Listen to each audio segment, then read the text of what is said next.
Good evening. चलिए सब लोग आ जाइए, क्लास स्टार्ट करें। आप सभी बच्चों का फिर एक बार स्वागत है सौरभ शर्मा क्लासेस में। और अभी हम मध्य प्रदेश सामान्य ज्ञान श्रृंखला का आज 13वां वीडियो देखेंगे। और अभी हम मध्य प्रदेश में एमपी जीके में हिस्ट्री की बात कर रहे थे, एमपी का इतिहास पढ़ रहे हैं। सब बच्चे जल्दी से आ जाइए जिससे क्लास स्टार्ट हो।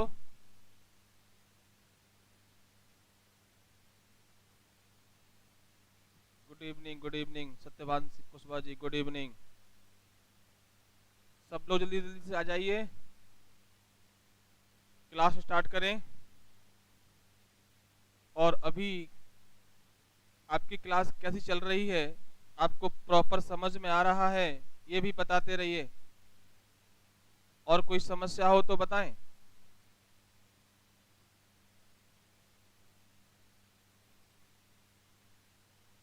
तो मध्य प्रदेश का जो इतिहास चल रहा था उसमें अभी तक हम लोग प्राचीन काल का इतिहास पढ़ रहे थे। एशियंट एमपी का इतिहास पढ़ रहे थे, जिसका आरंभ प्रागैतिहासिक काल से हुआ था। कहां से हुआ था? प्रागैतिहासिक काल से हुआ था। और इसे हम राजपूत काल तक लेके आए। और इस श्रृंखला में क्या क्या घटनाएं हुई मध्य प्रदेश के इतिहास में, वो हमने एक एक वन बाय वन करके पढ़ी। ऐसी आशा है कि आपको ये टॉपिक समझ में आए होंगे, है ना। हमने वैदिक काल में एमपी की क्या स्थिति रही, महाजनपद काल में एमपी का क्या स्थिति रहा, मौर्य काल में, शुंग वंश में, गुप्त काल में, और उसके बाद राजपूत काल में एमपी का क्या रोल रहा, जो मध्य प्रदेश की जो परीक्षाओं में आवश्यक होता है, वो हम सारे चैप्टर पढ़े वन बाय वन। आज हम मध्य प्रदेश में मध्यकाल के इतिहास की बात करने जा रहे हैं। मिडिवल पीरियड स्टार्ट हो रहा है आज। तो चलिए उससे पहले कुछ क्वेश्चंस मैं पूछता हूं आपसे, वो आप बताइए, फिर अपन आगे चलेंगे। ठीक है बच्चों, चलिए पहला प्रश्न मैं लिख रहा हूं। बांधवगढ़ का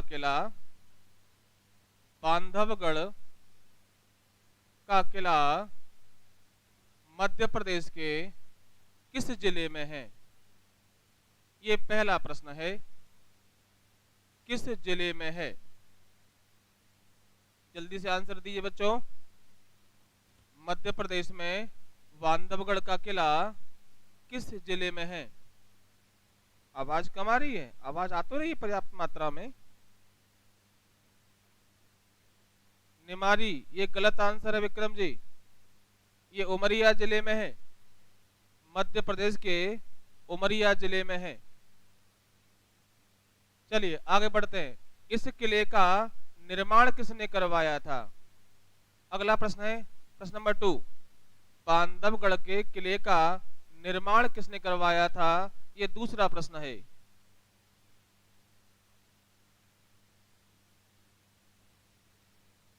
हाँ, उमरिया सही है। जिन लोगों का आंसर उमरिया आ रहा है, सूरज सिंह ने दिया है, निशा ने दिया है, रणदीप सिंह ने दिया है, उमरिया जिला सही है। अब प्रश्न ये है कि इसका निर्माण किसने करवाया था? ऑप्शन दे रहा हूं मैं आपको। पहला ऑप्शन है ढंगदेव, दूसरा है विद्याधर, तीसरा है यशोवर्मन,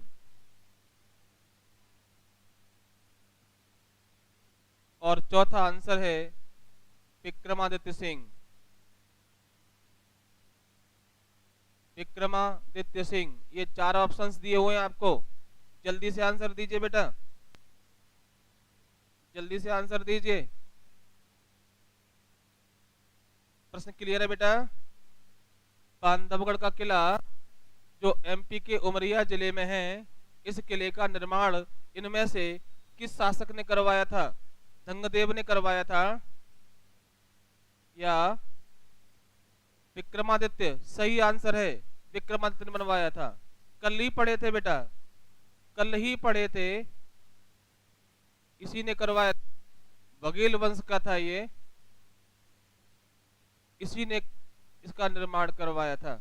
चलिए अगला प्रश्न पूछ रहा हूं मैं,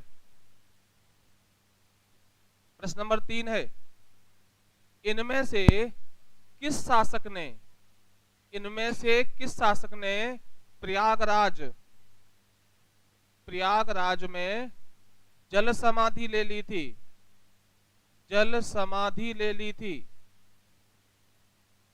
चलिए, ऑप्शंस यही हैं, धंगदेव है, विद्याधर है, यशोवर्मन है, या विक्रमादित्य है। आंसर दीजिए बेटा। प्रश्न क्लियर है? इन 4 शासकों में से या इन निम्न शासकों में से किस शासक ने प्रयागराज में, अच्छा कल की क्लास में मजा आ गया, बढ़िया है, आपको अच्छा लगा, धन्यवाद, शुक्रिया बेटा। हाँ बेटा, प्रश्न ये है कि इन राजाओं में से, निम्न शासकों में से किसने प्रयागराज में जल समाधि ली थी? आंसर आ रहा है धंगदेव।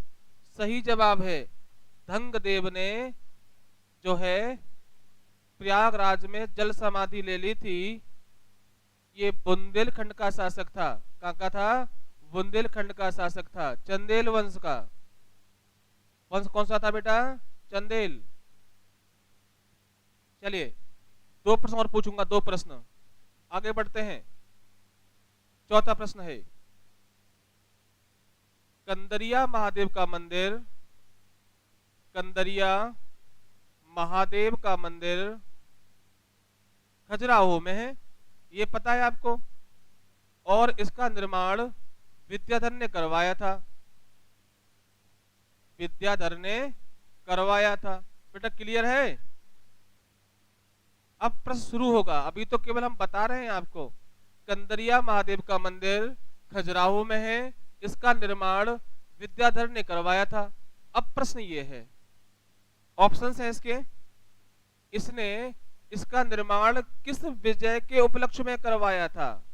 किस विजय के उपलक्ष्य में करवाया था? ये आंसर है, सॉरी ये क्वेश्चन है, अब आंसर बताइए। Options, okay. विद्याधर ने गौरी को पराजित किया था इसलिए बनवाया था। दूसरा ऑप्शन है दिल्ली विजय किया था इसलिए बनवाया था, या शकों की विजय के उपलक्ष्य में बनवाया था, शकों पर विजय प्राप्त की थी, या गजनवी गजनवी पर विजय प्राप्त किया था इस उपलक्ष्य में बनवाया था। ये 4 ऑप्शंस हैं। प्रश्न क्लियर है कि कंदरिया महादेव का मंदिर खजुराहो में है, इसका निर्माण विद्याधर ने किस विजय के उपलक्ष्य में करवाया था? गौरी को हराया था। गलत जवाब है आपका, गौरी गलत है बेटा। शकों को, ये भी गलत है।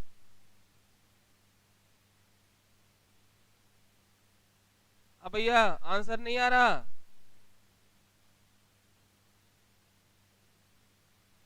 जिन लोगों ने आंसर दिया है गजनवी, ये सही है। कहते हैं कि 1019 में जब गजनवी ने कालिंजर पर आक्रमण किया था, उस समय ऐसा माना जाता है कि विद्याधर ने गजनवी को हराया था, और उसी विजय के उपलक्ष्य में ये बनवाया गया था कंदरिया महादेव का मंदिर। नहीं, वो अलग है, इसके पिताजी थे वो। फिर धंगदेव है, फिर गंडदेव है, फिर विद्याधर आया है। चलिए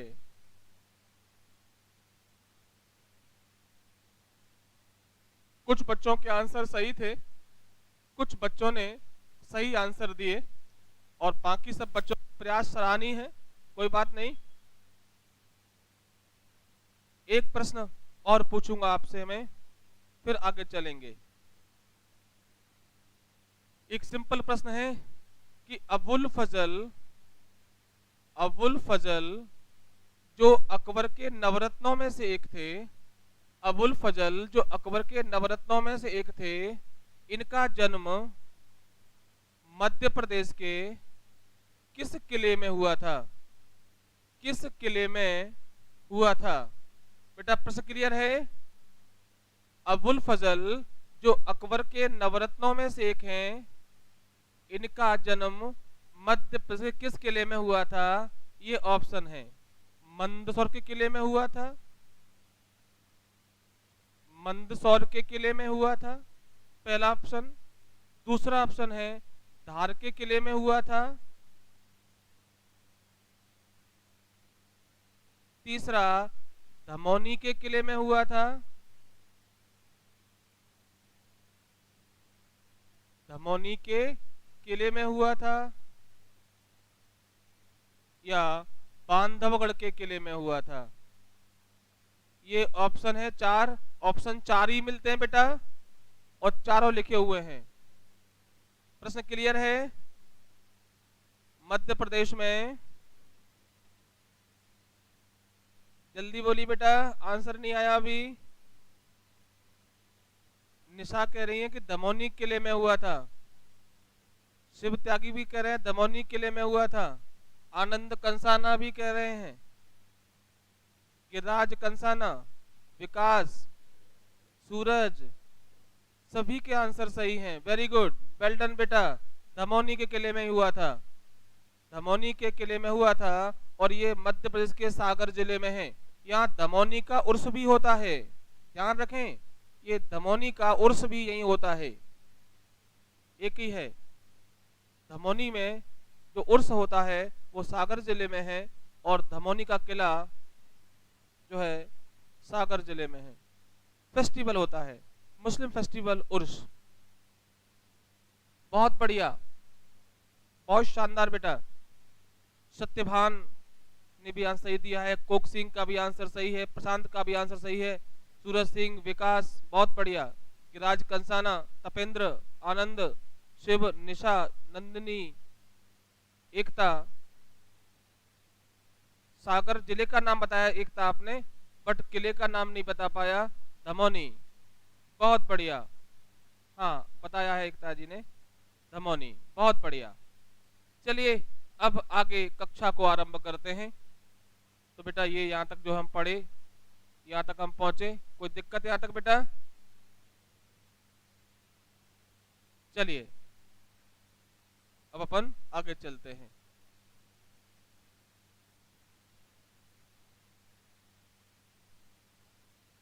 चलिए बेटा, साफ आ रही क्लास?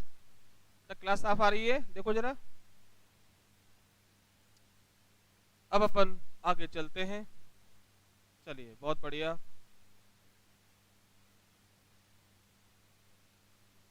अब अपन मध्य प्रदेश का मध्यकाल की बात करते हैं। प्राचीन काल बड़ा विशद तरीके से कराया गया है आपको, बहुत ही डिटेल में हुआ है, बस इसको आप पढ़ते रहें। आगे बात करते हैं मध्यकाल का इतिहास। मध्य प्रदेश में मध्यकाल का इतिहास क्लियर है? मध्य प्रदेश में मध्यकाल की अपन बात कर रहे हैं। देखिए पहली बात तो ये कि मध्यकाल का इतिहास कब शुरू होता है, तो ध्यान रखें जब भारत पर मुस्लिम आक्रमण हुए, जब भारत पर मुस्लिम आक्रमण हुए तब से मध्यकाल का आरंभ माना जाता है। और मध्यकाल का जो टोटल टाइमिंग है वो 1206 से 1707 तक का समय है। बेटा कब से कब तक है?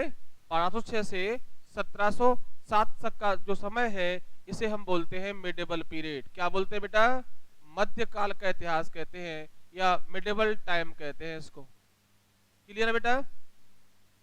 अब देखिए इसके दो पार्ट हैं, इस मध्यकाल के इतिहास के दो भाग हैं।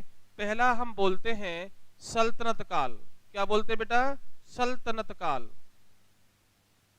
और दूसरे को बोलते हैं मुगल काल। हालांकि दोनों ही मुस्लिम हैं, दोनों ही तुर्क हैं, बट दोनों के नाम अलग अलग हैं, सल्तनत काल और मुगल काल। बड़े ध्यान सुनिए, अगर ये चीज आपको समझ में आ जाएगी ना तो आगे पढ़ने में आसानी होगी आपको। सल्तनत काल का जो टाइमिंग है 1206 से 1526 तक का टाइमिंग है, और मुगल काल का जो टाइमिंग है 1526 से 1707 तक का समय है। हम इतिहास में अंदर नहीं जाएंगे, हम केवल एमपी का इतिहास पढ़ेंगे मिडिवल पीरियड का। बट ये स्टार्ट कैसे होता था एक बात देख लीजिए। हम केवल इस पीरियड में एमपी में क्या घटनाएं हुई हैं ऐतिहासिक, हम वो ही पढ़ेंगे। इतिहास तो जब हम पढ़ेंगे तो हम इतिहास की बात करेंगे। अब देखिए, सल्तनत काल में जो राजा होते थे वो अपने आप को सुल्तान कहते थे। क्या कहते थे? सुल्तान कहते थे। और जो मुगल राजा थे वो अपने आप को बादशाह कहते थे। ये डिफरेंस था। और सुल्तान अपने पद की स्वीकृति खलीफा से प्राप्त करता था। बेटा किससे प्राप्त करता था? खलीफा से। और खलीफा मुस्लिम धर्म का धार्मिक गुरु है जो बैठता था बगदाद में। बेटा कहां बैठता था? बगदाद में। और जो पहला खलीफा हुआ है वो अब्बू बकर था। अब्बू बकर पहला खलीफा था जो बगदाद में बैठा था, है ना बेटा? हालांकि अंग्रेजों ने बाद में खलीफा का पद समाप्त कर दिया था। तो इस काल के जो राजा थे अपने आप को सुल्तान कहते थे और मुगल अपने आप को बादशाह कहते थे। सल्तनत काल में 5 वंश हुए हैं। सल्तनत काल में कुल 5 वंश थे। नंबर 1 था गुलाम वंश। गुलाम वंश एक्चुअली इसके जितने भी राजा हुए वो सभी गुलाम थे। पहले मनुष्यों को खरीदते थे और बेचते थे, गुलामों के बाजार होते थे, तो गुलाम वंश कहते थे। इसमें सारे जो राजा हुए वो गुलाम थे। दूसरा था खलजी वंश। खलजी वंश था दूसरा। तीसरा था तुगलक वंश। तीसरा जो वंश था इसका नाम था तुगलक। और चौथा था सैयद, सैयद वंश। और पांचवा था लोदी वंश। सैयद और लोदी, यानी कि सल्तनत काल में कुल 5 वंश हुए हैं। इसमें हम केवल उन्हीं घटनाओं का अध्ययन करेंगे, इसमें से किस वंश ने मध्य प्रदेश के इतिहास को इफेक्ट किया या एमपी में कुछ घटनाएं की, उन्हीं के बारे में पढ़ेंगे। हम इतिहास में नहीं पढ़ेंगे, केवल एमपी का इतिहास पढ़ रहे हैं, तो एमपी में क्या घटनाएं हुई इन वंशों के द्वारा हम वही पढ़ेंगे। ठीक है? तो सल्तनत काल में कुल 5 वंश हुए हैं, गुलाम वंश, खलजी वंश, तुगलक वंश, सैयद वंश और लोदी वंश। हम मुगलों की बात करें तो मुगल वंश एक ही था और इसमें एक के बाद एक कई बादशाह हुए। आपको पता होगा सबसे पहले बाबर हुआ था, जहीरुद्दीन मोहम्मद बाबर। 1526 से 1530 तक का टाइमिंग था इसका। और इसके बाद नासरुद्दीन मोहम्मद हुमायूं। इसके बाद जलालुद्दीन मोहम्मद अकबर। और फिर चौथे हैं जहांगीर, जिनको हम सलीम के नाम से भी जानते हैं। और 5वें थे शाहजहां। शाहजहां अबुल मुजफ्फर सियाबुद्दीन मोहम्मद साहेब किरण ए सानी शाहजहां, इनका पूरा नाम था। अबुल मुजफ्फर सियाबुद्दीन मोहम्मद साहेब किरण ए सानी शाहजहां। और शाहजहां के बाद था औरंगजेब। औरंगजेब औरंगजेब की मृत्यु 1707 की थी और महान मुगलों का समय समाप्त होता है। औरंगजेब, हालांकि उसके बाद भी मुगल बादशाह रहे, वो उत्तरकालीन मुगल बादशाह हैं, वो उनको हम जो है महान नहीं कह सकते या बहुत ज्यादा शक्तिशाली बादशाह नहीं रहे। तो 1707 तक का जो समय है पूरा मिडेवल पीरियड है। क्लियर बेटा? ये है पूरा मिडेवल पीरियड। जहां पढ़ना है शुरू यहां से होगा और समाप्त यहां पर होगा। इस पीरियड में सल्तनत काल बोलते हैं, इसको अपन मुगल काल बोलते हैं। मुगल काल में ये बादशाह हुए। इस पीरियड में या इनके समय में मध्य प्रदेश में क्या ऐतिहासिक घटनाएं हुई, क्या क्रिएटिविटी हुआ, किन ऐतिहासिक स्थानों का निर्माण हुआ, उन्हीं के बारे में हम पढ़ने वाले हैं। बेटा क्लियर है? तो मध्य प्रदेश में या भारत में मध्यकाल का आरंभ मुस्लिम आक्रमण से शुरू होता है। क्लियर? और आक्रमणों के बाद मध्यकाल स्टार्ट हुआ 1206 से 1707 तक। अब क्या क्या आक्रमण हुए वो आप देख लीजिए। भारत पर जो प्रथम मुस्लिम आक्रमण है, एक प्रश्न आता है कि भारत पर पहला मुस्लिम आक्रमण कब हुआ था? भारत पर पहला मुस्लिम आक्रमण कब हुआ? तो बेटा टाइमिंग होगी 712 एडी। और कहां पे हुआ था? सिंध पर हुआ था। सिंध एक जगह है जो वर्तमान में पाकिस्तान में है। इस समय यहाँ का जो राजा था वो दाहिर था। कौन था बेटा? दाहिर था, ब्राह्मण वंशी, ब्राह्मण वंश का था ये, और दाहिर था। एक सिंपल प्रश्न आता है कि भारत पर पहला मुस्लिम आक्रमण, या इसको ऐसे भी बोलते हैं भारत पर पहला अरब का आक्रमण कब हुआ था? तो भी 712 में है। और कहां पे हुआ था? सिंध पे हुआ था। बेटा क्लियर है? हाँ, सही जवाब है 712 में हुआ था।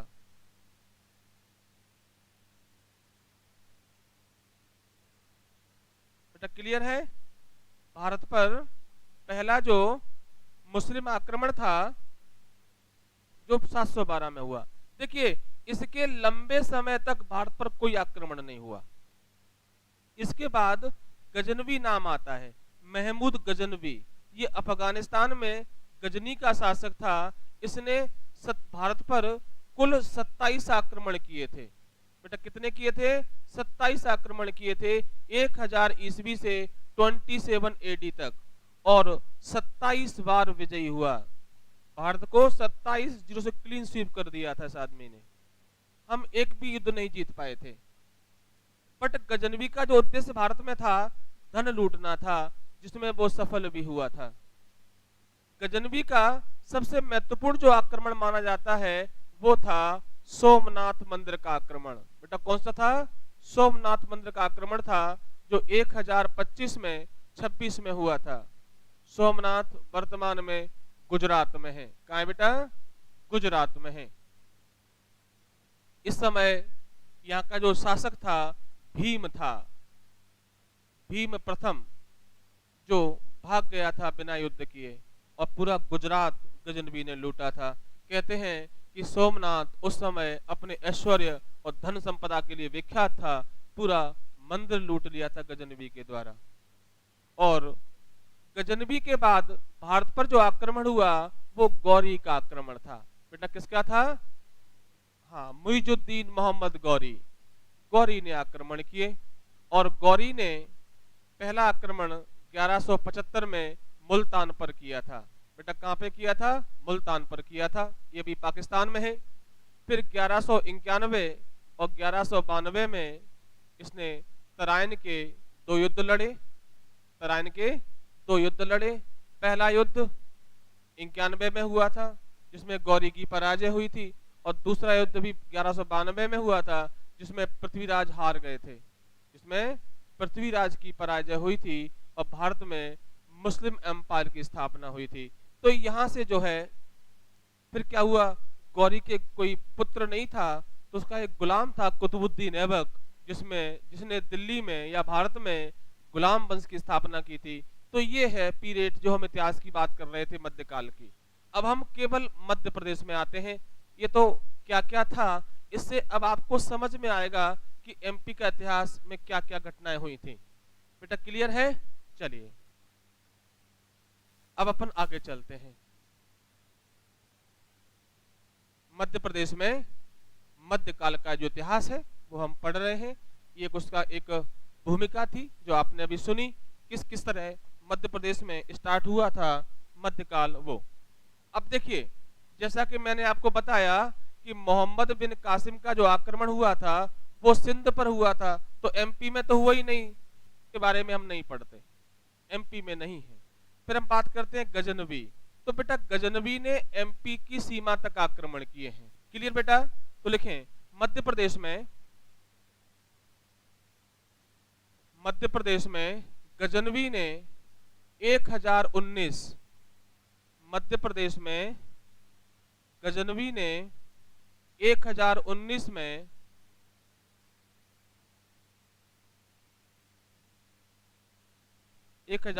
में कालिंजर और ग्वालियर पर आक्रमण किया था। कालिंजर और ग्वालियर पर आक्रमण किया था। बेटा नाम क्या था? महमूद गजनवी। महमूद गजनवी ने कालिंजर और ग्वालियर पर आक्रमण किया था। बेटा क्लियर है? गजनवी ने कालिंजर और ग्वालियर। एक्चुअली जब ये कालिंजर पर विजय के लिए जा रहा था तो ग्वालियर से ही निकला था और ग्वालियर पर भी आक्रमण किया। कालिंजर पड़ता है अभी यूपी में वर्तमान में। ये चंदेल वंश का, चंदेल जो वंश था उसका, उसके एम्पायर का भाग राजधानी भी रही है कालिंजर। हाँ, ऐसा कहा जाता है कि इस समय चंदेल वंश का जो राजा था वो विद्याधर था। बेटा कौन था? विद्याधर। अब इसमें कई इतिहासकारों ने अलग अलग मत दिया। एक इतिहासकार कहते हैं कि विद्याधर ने गजनवी को पराजित भी किया था, गजनवी को पराजित किया, और इसी उपलक्ष्य में उसने कंदरिया महादेव का मंदिर बनवाया था। एक कंसेप्ट तो ये है कि विद्याधर ने, जब गजनवी ने कालिंजर पर आक्रमण किया, गजनवी ने बुंदेलखंड पर आक्रमण किया। बेटा बुंदेलखंड का राजधानी रहा है कालिंजर। जब गजनवी ने यहाँ पर आक्रमण किया, और शासक कौन था बेटा? विद्याधर। तो कहते हैं कि विद्याधर ने गजनवी को पराजित भी किया था। एक कंसेप्ट तो ये है जिसमें विद्याधर ने गजनवी को पराजित कर दिया और कंदरिया महादेव का मंदिर बनवाया था। एक कॉन्सेप्ट में यह भी लिखा है कि दोनों का युद्ध हुआ ही नहीं, और एक दिन विद्याधर अपनी सेना को लेकर पीछे हट गया था। तो कुल मिला के जो है, जब गजनवी ने आक्रमण किया कहां पर? बुंदेलखंड पर, तो शासक कौन था? विद्याधर था। कौन था बेटा? विद्याधर था। और इसी विद्याधर ने एक मंदिर बनवाया। कौन सा बेटा? कंदरिया महादेव का मंदिर। बहुत बढ़िया, आगे चलते हैं। ठीक, चलिए। अब इसके बाद गौरी ने आक्रमण किया। चलिए, तो गजनवी का जो आक्रमण था वो ग्वालियर में था, ग्वालियर एमपी में है, और बुंदेलखंड भी एमपी में है, तो हमने पढ़ा। चलिए, इसके बाद गौरी ने 1195 में ग्वालियर, गौरी ने 1195 में ग्वालियर के शासक लोहांग देव, उस समय कौन था? लोहांग देव थे, लोहांग देव पर आक्रमण किया। गौरी ने 1195 में ग्वालियर के शासक लोहांग देव पर आक्रमण किया था। ओके, लोहांग देव पर आक्रमण किया। चलिए आगे बढ़ते हैं। इसके बाद लोहांग देव पर आक्रमण किया बेटा कब? हाँ, 1195 में। आगे बढ़ते हैं। इसके बाद ऐबक, आपको पता है कि कुतुबुद्दीन ऐबक गौरी का गुलाम है। कुतुबुद्दीन ऐबक गौरी का गुलाम था। कुतुबुद्दीन ऐबक ने 1203 में, बेटा कब? 1203 में बुंदेलखंड पर आक्रमण किया। बुंदेलखंड पर आक्रमण किया। कुतुबुद्दीन ऐबक ने 1203 में बुंदेलखंड पर आक्रमण किया। इस समय बुंदेलखंड का जो शासक था वो कौन था? राजा परमाल। राजा परमाल था। आपको पता होगा कि बुंदेलखंड का अंतिम शासक है ये राजा परमाल। बुंदेलखंड का अंतिम शासक था। इसी के दरबार में आपने पढ़ा था आल्हा और उदल। कौन बेटा? आल्हा और उदल, दो सरदार थे। कहते हैं बड़े बहादुर थे। इनके बारे में कहा जाता है कि बड़े लड़ैया महोबे वाले, जिनकी जात बना फर्राए। आलाकिश देवी मां शारदा देवी हैं जो मैयर सतना में विराजती हैं। हाँ, तो 1203 में कुतुबुद्दीन ऐबक ने बुंदेलखंड पर आक्रमण किया। इस समय यहाँ का चंदेल शासक राजा परमाल या परमार्दी देव है, ये भी कहा जाता है। आगे बढ़ते हैं। और ऐबक ने बुंदेलखंड को विजय कर लिया। बुंदेलखंड पर क्या कर लिया? विजय प्राप्त किया। और बुंदेलखंड को दिल्ली में मिला लिया। ध्यान रखें, दिल्ली में मिला लिया। यानी कि चंदेलों का शासन फिनिश कर दिया कुतुबुद्दीन ऐबक ने। कब? 1203 में। 1203 में हरा दिया और दिल्ली में मिला लिया। हालांकि इससे पहले भी राजा परमाल को पृथ्वीराज चौहान ने हराया था। पृथ्वीराज चौहान ने हराया था। उसी युद्ध में आल्हा और उदल दोनों मारे गए थे। हाँ, उसके बाद ऐबक ने आक्रमण कर दिया और बुंदेलखंड को दिल्ली सल्तनत का भाग बना लिया, यानी कि बुंदेलखंड पर विजय प्राप्त कर ली। बेटा क्लियर है? आगे बढ़ते हैं। अब प्रश्न आता है कि ऐबक ने मालवा पर पहला आक्रमण कब किया। चलिए लिखें, ऐबक ने मालवा पहला आक्रमण, मालवा पर प्रथम आक्रमण 1196-97 में किया था। मालवा पर पहला आक्रमण 1196-97 में किया था। यानी कि मालवा पर पहला आक्रमण कुतुबुद्दीन ऐबक का कब हुआ था बेटा? 1196-97 में हुआ था। 1196-97 में हुआ था। बेटा ये केवल वही घटना है जो मध्य प्रदेश के इतिहास में आती हैं। बाकी हम ऐतिहासिक घटनाओं को बिल्कुल टच नहीं कर रहे हैं। जब हम इतिहास पढ़ेंगे भारत का, तब उन घटनाओं के बारे में पढ़ेंगे। आगे बढ़ते हैं। इसके बाद इल्तुतमिश नाम सुना होगा आपने। ये ऐबक का गुलाम कम दामाद है। ऐबक का गुलाम भी है और दामाद भी है। इसने 1231 में ग्वालियर पर आक्रमण किया और विजय भी किया था। ग्वालियर पर विजय प्राप्त की। इस समय यहां पर प्रतिहार वंश का शासन था। गुर्जर प्रतिहार वंश का शासन था ग्वालियर में, और इल्तुतमिश ने 1231 में ग्वालियर को विजय प्राप्त कर लिया और प्रतिहार वंश के राजाओं को हरा दिया। बेटा क्लियर है यहां तक? आगे चले। ये वो ऐतिहासिक घटना है जो मध्य प्रदेश की परीक्षा में बार बार पूछी गई हैं। चलिए, 1231 में इल्तुतमिश ने ग्वालियर किले पर आक्रमण किया और विजय प्राप्त किया। आगे बढ़ते हैं। 1234 में इल्तुतमिश ने उज्जैन को लूटा। बेटा उज्जैन को लूटा और महाकालेश्वर सुना होगा आपने। हाँ, महाकालेश्वर मंदिर में लूट की। 1234 में इल्तुतमिश ने कहा बेटा? उज्जैन पर आक्रमण किया और महाकालेश्वर मंदिर को लूट लिया। महाकालेश्वर मंदिर को लूट लिया था। और इसके बाद मांडू पर भी आक्रमण किया। कहा बेटा? मांडू। हाँ, मांडू धार जिले में है। मांडू धार जिले में है। और ध्यान रखें कि मांडू को सादियाबाद कहते हैं। क्या कहते हैं? सादियाबाद।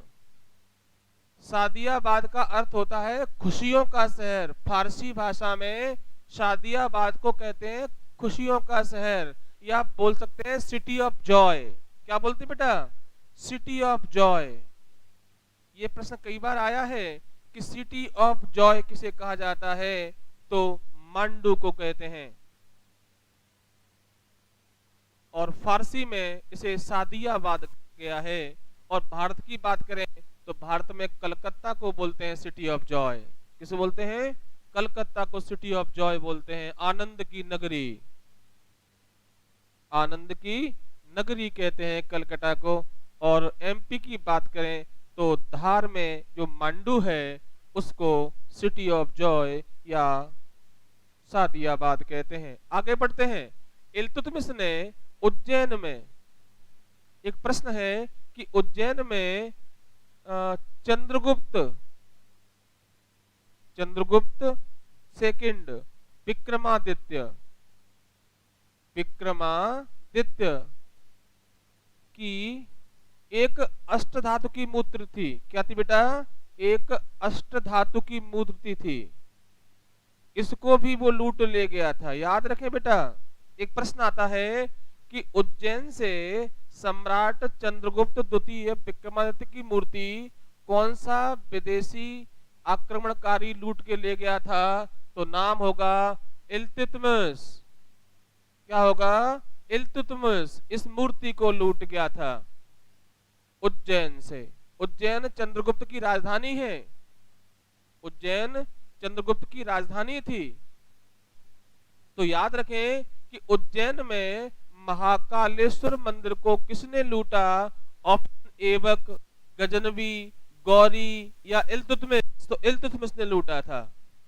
और उज्जैन से ही चंद्रगुप्त द्वितीय विक्रमादित्य की मूर्ति को भी वो उठा के ले गया। बोलो बेटा, यहां तक कोई दिक्कत है बेटा? आगे चलते हैं। यहां तक कोई तकलीफ नहीं है? आगे बढ़ते हैं। इसके बाद क्या हुआ? 1247 में गुलाम वंश का जो अंतिम शासक था नासरुद्दीन महमूद था, उसने भी जो है गुलाम वंश का नासरुद्दीन, क्या नाम है? नासरुद्दीन महमूद शाह। 1247 में गुलाम वंश के शासक नासरुद्दीन महमूद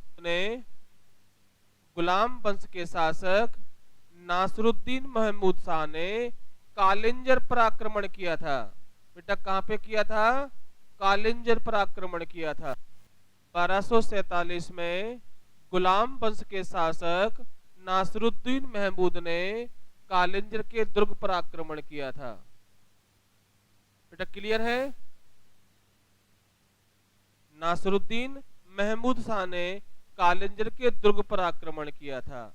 इसके बाद 1251 में बलबन नाम सुना होगा, जिसने इतिहास में ब्लड एंड आयरन, लोह और रक्त की नीति चलाई थी। तो 1251 में बलबन ने चंदेरी और नरवर पर आक्रमण किया था। हाँ, नरवर शिवपुरी जिले में है और चंदेरी अशोकनगर जिले में, वर्तमान में अशोकनगर, और ये है शिवपुरी। तो ध्यान रखें, शिवपुरी के नरवर और अशोकनगर के चंदेरी में बलबन ने आक्रमण किया था। बलबन गुलाम वंश का ही है, इल्तुतमिश का गुलाम था। इल्तुतमिश ने जो 40 गुलामों का गुट बनाया था, उसी गुट में बलबन था। और बाद में बलबन ने इस गुट को नष्ट कर दिया और स्वयं सुल्तान बन गया दिल्ली का, और लोह और रक्त की नीति अपनाई थी बलबन। तो याद रखें कि 1251 में गुलाम वंश के शासक बलबन ने चंदेरी और नरवर पर आक्रमण किया और लूटपाट की थी। बेटा क्लियर है? चलो इसके आगे चलते हैं। इसके बाद खलजी वंश आएगा। बेटा क्या आएगा? खलजी वंश। अब खलजी वंश ने बेटा एमपी में क्या क्या कार्य किए वो देखते हैं। खलजी वंश, आपको पता होगा खलजी वंश की स्थापना 1290 में जलालुद्दीन ने की थी। बेटा किसने की थी? जलालुद्दीन खलजी ने की थी। जलालुद्दीन खलजी ने दिल्ली में एक नया वंश स्थापित किया था, जिसे खलजी वंश के नाम से जाना गया। दिल्ली में एक नया वंश स्थापित किया था गुलाम वंश के बाद, उसका नाम था, हाँ तो याद रखें, 1206 से 1290 तक का जो टाइमिंग है वो गुलाम वंश का था। बेटा किसका था? गुलाम वंश का था। और यहां से शुरू होता है कौन? हाँ, और इसका जो खलजी वंश है 1290 से है 1320 तक। ये खलजी वंश है। बेटा क्लियर है? हाँ, चलिए। जलालुद्दीन खलजी ने सबसे पहले तो मालवा को लूटा। बेटा मालवा पर आक्रमण किया और मालवा को लूटा। और मालवा में मांडू की बात करें तो मांडू को भी इसने लूटा। किसने बेटा? जलालुद्दीन खलजी ने। जलालुद्दीन खलजी ने। आगे चलते हैं। जब जलालुद्दीन खलजी दिल्ली का सुल्तान था तो इसका जो भतीजा था उसका नाम था अलाउद्दीन। अलाउद्दीन नाम था। ये उस समय जब जलालुद्दीन बादशाह है तो उस समय अलाउद्दीन कड़ा और मानकपुर का सूबेदार था। क्या था बेटा? सूबेदार था। तो उसी दौरान जब ये सूबेदार था इसने आक्रमण किया था भेलसा पर। ध्यान रखें, बड़ा महत्वपूर्ण आक्रमण है। अलाउद्दीन ने भेलसा को बोलते हैं अब विदिशा जी। जलालुद्दीन के समय अलाउद्दीन ने जो कड़ा और मानकपुर का सूबेदार था भेलसा पर आक्रमण किया था। बेटा कहां पर आक्रमण किया था? भेलसा पर। और मालवा के शासक महलक देव, मालवा के शासक महलक देव को पराजित किया था। मालवा के शासक महलक देव को पराजित किया और भेलसा को लूटा था। मानकपुर यूपी में पड़ता है। बेटा क्लियर है? भेलसा को लूटा और मालवा के शासक महलक देव को पराजित किया। आगे चलते हैं। यहां तक कोई दिक्कत नहीं बेटा? इसके बाद अलाउद्दीन ने चंदेरी, इसके बाद अलाउद्दीन ने चंदेरी पर आक्रमण किया। इसके बाद अलाउद्दीन ने 1292 में चंदेरी को विजय किया। बेटा किसको विजय किया? चंदेरी पर आक्रमण किया और विजय प्राप्त की। बेटा क्लियर है? और इसी आक्रमण के बाद अलाउद्दीन ने देवगिरी, बेटा देवगिरी पड़ता है महाराष्ट्र में। जब अलाउद्दीन ने देवगिरी पर आक्रमण किया उस समय भी ये विदिशा होकर निकला था। बेटा कहां से निकला था? मध्य प्रदेश में विदिशा है। बेटा क्लियर हो रहा है ना कि मध्य प्रदेश के विदिशा से निकला था। ओके, चलिए आगे बढ़ रहे हैं। अभी हम केवल बात कर रहे हैं जलालुद्दीन के बारे में। जब ये सुल्तान है तो इसके पीरियड में क्या क्या विजय प्राप्त की अलाउद्दीन के द्वारा। आगे बढ़ते हैं, चलिए आगे। लेकिन जलालुद्दीन ने, हाँ जलालुद्दीन ने ग्वालियर में, जलालुद्दीन ने ग्वालियर में गुंबद के आकार का, गुंबद के आकार का, जलालुद्दीन ने ग्वालियर में गुंबद के आकार का एक विश्राम गृह बनवाया था। तो याद रखें कि मध्य प्रदेश के ग्वालियर में विश्राम गृह का निर्माण किस शासक ने करवाया था? तो नाम आएगा जलालुद्दीन खलजी। जलालुद्दीन खलजी ने, जलालुद्दीन खलजी ने ग्वालियर में गुंबद के आकार का एक विश्राम गृह बनवाया था। बेटा क्या बनवाया था? एक विश्राम गृह का निर्माण करवाया था ग्वालियर में, नहीं किले में नहीं, किले के बाहर। आगे बढ़े, चलिए। जलालुद्दीन के बाद आपको मालूम है कि उसका जो भतीजा था अलाउद्दीन, वो दिल्ली का सुल्तान बना। दिल्ली का सुल्तान बना है। 1296 से 1316 का जो समय है वो अलाउद्दीन के खाते में है। अलाउद्दीन के बारे में बहुत सारे क्वेश्चन भारतीय इतिहास में बनते हैं। एमपी में भी बहुत सारे क्वेश्चंस हैं, आप सुन लीजिए।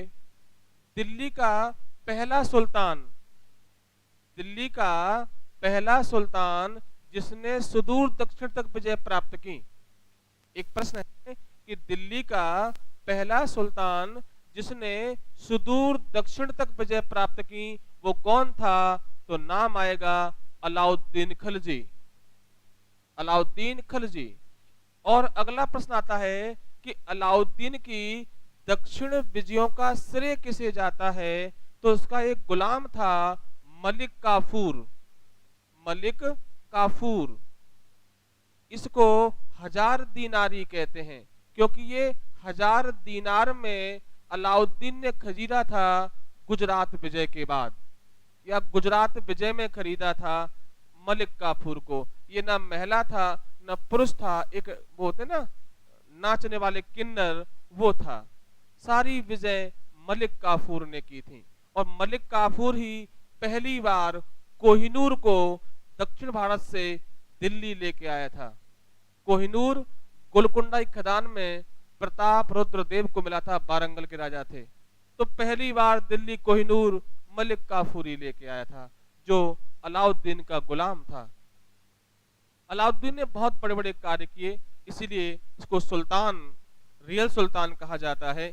तो अलाउद्दीन ने, पहली बात तो ये कि अलाउद्दीन ने जब बेलसा आक्रमण किया तो सुल्तान जलालुद्दीन था, उसी युवराज के टाइमिंग में इसने बेलसा पर आक्रमण किया और पहली बार देवगिरी पर भी आक्रमण किया था और देवगिरी से बहुत सारा सोना लेके आया था। ऐसा कहा जाता है कि देवगिरी से प्राप्त सोने से अलाउद्दीन ने दिल्ली को विजय किया और अपने चाचा और ससुर जलालुद्दीन की हत्या कर दी थी और 1296 में दिल्ली का सुल्तान बना था अलाउद्दीन खिलजी।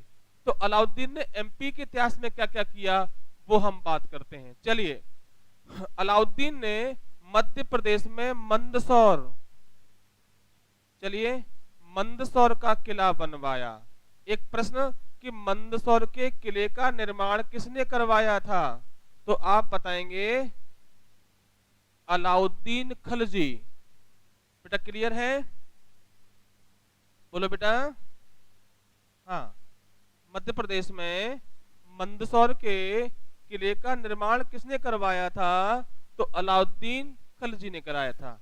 और एक प्रश्न लीजिए कि मध्य प्रदेश में तपेश्वर मंदिर कहाँ है? तपेश्वर मंदिर भगवान शिव का है, ये इसी किले में है। याद रखें कि मध्य प्रदेश में तपेश्वर मंदिर कहाँ है? तो वो मंदसौर के किले में है। इस किले का निर्माण अलाउद्दीन खिलजी ने करवाया था। बेटा किसने करवाया था? अलाउद्दीन खिलजी ने करवाया था। हाँ, भगवान शिव का मंदिर है तपेश्वर मंदिर, भगवान शिव का मंदिर है तपेश्वर। चलिए आगे बढ़ते हैं। बेटा यहां तक कोई दिक्कत नहीं? चलिए,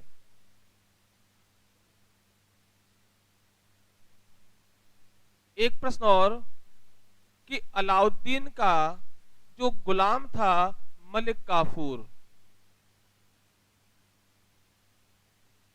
तो मलिक काफूर ने अपने लास्ट टाइम में और अलाउद्दीन के लास्ट टाइम में अलाउद्दीन का जो बेटा है कुतुबुद्दीन, कुतुबुद्दीन मुबारक खिलजी,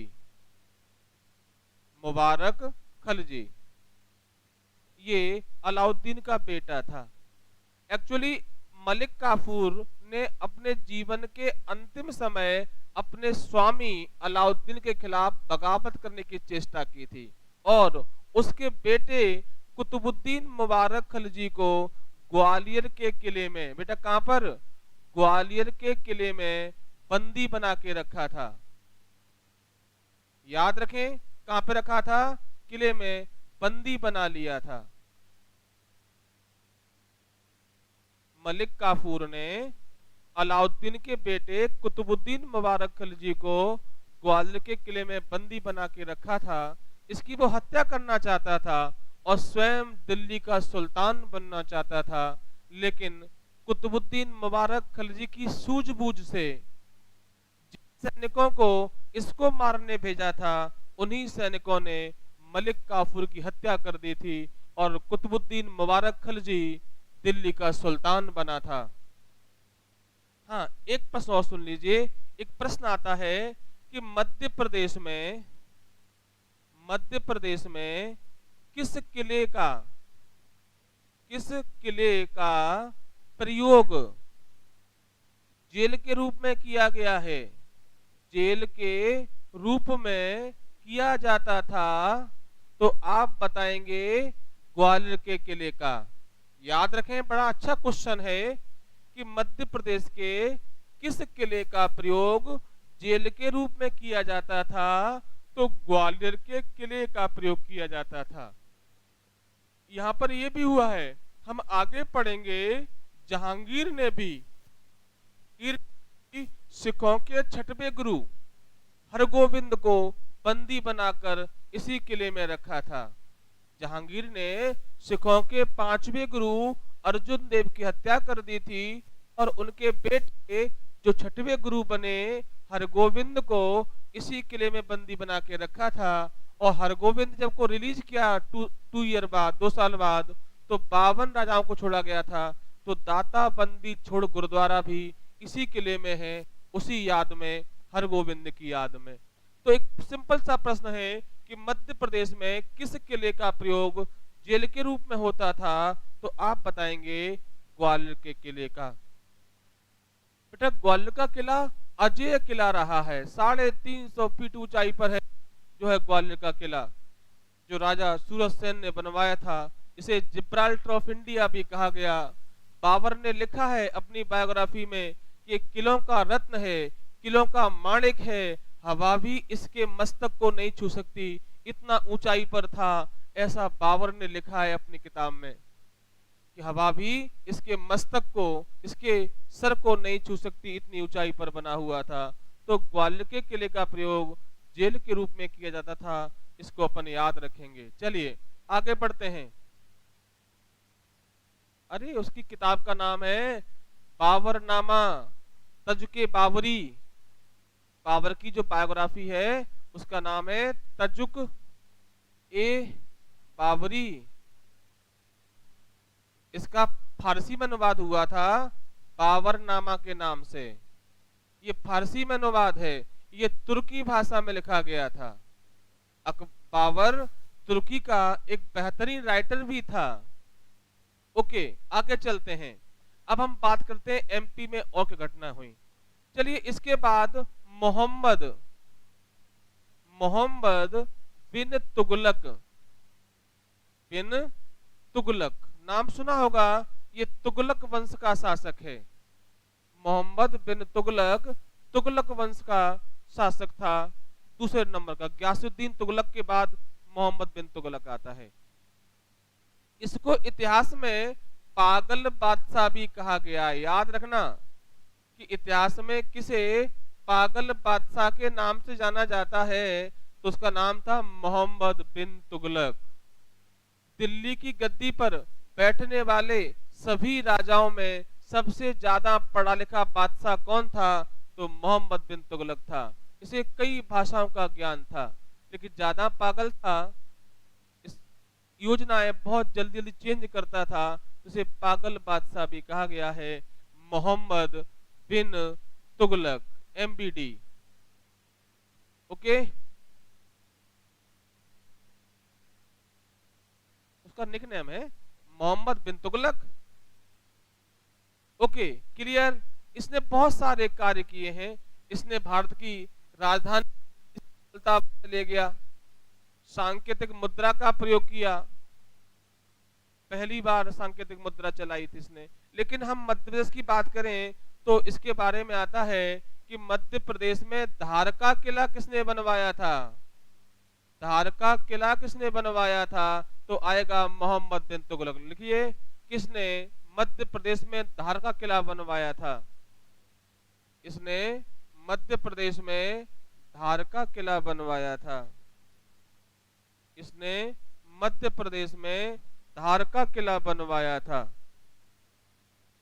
क्लियर बेटा। एक्चुअली जब मोहम्मद बिन तुगलक देवगिरी जा रहा था, बेटा कहाँ जा रहा था? देवगिरी। तो रास्ते में उसने एमपी से गुजरा था और धार का किले का निर्माण कराया था। अब देखिए ऐसे भी आता है कि मध्य प्रदेश में कालका मंदिर कहाँ है, कालका देवी का मंदिर कहाँ है? तो याद रखें इसी किले में है। कालका देवी का मंदिर कहाँ है बेटा? धार के किले में है। कालका देवी का मंदिर कहाँ है बेटा? धार के किले में है। इसी किले में खरबूजा महल भी है। खरबूजा महल कई बार पूछा गया है कि खरबूजा महल कहाँ है। और अब्दुल्ला शाह, अब्दुल्ला शाह चंगस, अब्दुल्ला कहा चंगस का मकबरा, अब्दुल्ला शाह चंगस का मकबरा भी धार के किले में है। अब्दुल्ला शाह चंगस का मकबरा भी धार के किले में है। बेटा कहां पर है? धार के किले में है। बेटा क्लियर है? आगे चलते हैं। इसके बाद मोहम्मद बिन तुगलक के बाद जो और शासक हुए और फिर लोदी वंश आया, तो इब्राहिम लोदी ने भी, आपको पता होगा इब्राहिम लोदी ने ग्वालियर पर आक्रमण किया था। बेटा कहां पर? ग्वालियर पर 1517 में आक्रमण किया था।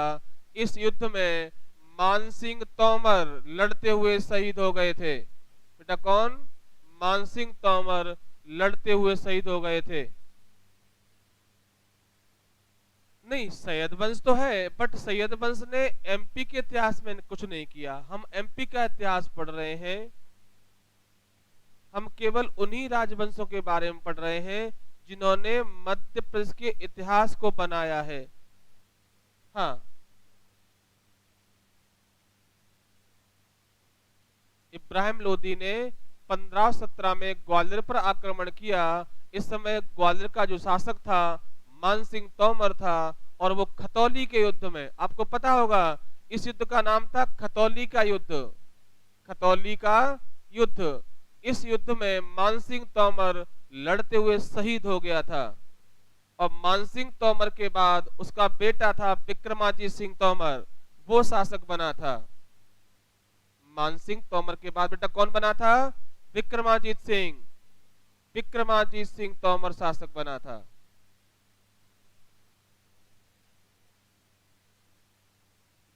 और आपको पता होगा जब बाबर ने भारत पर आक्रमण किया तो 1526 21 अप्रैल 1526 को पानीपत का प्रथम युद्ध हुआ था। किसके बीच में हुआ था? बाबर वर्सेस इब्राहिम लोदी। इब्राहिम लोदी। और आपको पता होगा कि विक्रमाजीत सिंह तोमर ने इब्राहिम लोदी का साथ दिया था, उसी लोदी का साथ दिया जिस लोदी ने इनके पिता की हत्या की थी खतौली के युद्ध में। और इस युद्ध में भी इब्राहिम लोदी की हार हुई, विक्रमाजीत सिंह तोमर भी हार गया और बाबर क्या हुआ बेटा? विजयी हुआ। और इसी जहीरुद्दीन मोहम्मद बाबर ने 1526 में पानीपत के मैदान में भारत में एक नया वंश स्थापित किया था जिसे हम बोलते हैं मुगल वंश। यहां से चलेगा फिर मुगल वंश 1707 तक। तो ये मध्य प्रदेश में दिल्ली सल्तनत काल में क्या क्या घटनाएं हुई, इनको आज हमने पढ़ा, समझा और आपने भी सुना। ऐसी आशा है कि आपको भी समझ में आया होगा, है ना। अब हम बात करेंगे, इसके बाद हम जो टॉपिक शुरू होगा, मध्य प्रदेश में ये सल्तनत काल का इतिहास था।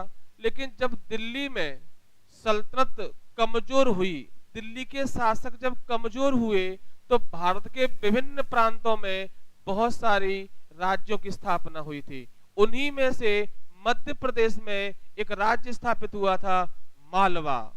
मालवा में मुस्लिम राज्य, मालवा में मुस्लिम राज्य, फिर सुन लीजिए, जब दिल्ली सल्तनत थी, दिल्ली में जब जब जब दिल्ली सल्तनत के राजा कमजोर हुए तो कई प्रांतीय राज्य स्वतंत्र हो गए दिल्ली से। तो भारत के विभिन्न प्रांतों में स्वतंत्र राज्यों की स्थापना हुई। जैसे हम बात करें, बंगाल स्वतंत्र हो गया, विजयनगर एम्पायर स्वतंत्र हो गया, बहमनी राज स्वतंत्र हो गया, है ना। ऐसे ही मध्य प्रदेश में मालवा में भी स्वतंत्र राज्य की स्थापना हुई, मुस्लिम राज्य। तो ये जो मुस्लिम राज्य है मालवा का, इसका हम अध्ययन कल करेंगे और इसके बाद शुरू होगा मुगल वंश का इतिहास। ओके, तो ऐसी आशा है कि आप बच्चों को ये क्लास समझ में आई होगी। आप और भी अपने साथियों को शेयर करें और इसको क्लास को लाइक बेटा अवश्य करके जाएं, है ना बेटा। चलिए, गुड नाइट, अपना ख्याल रखें, शुभ रात्रि।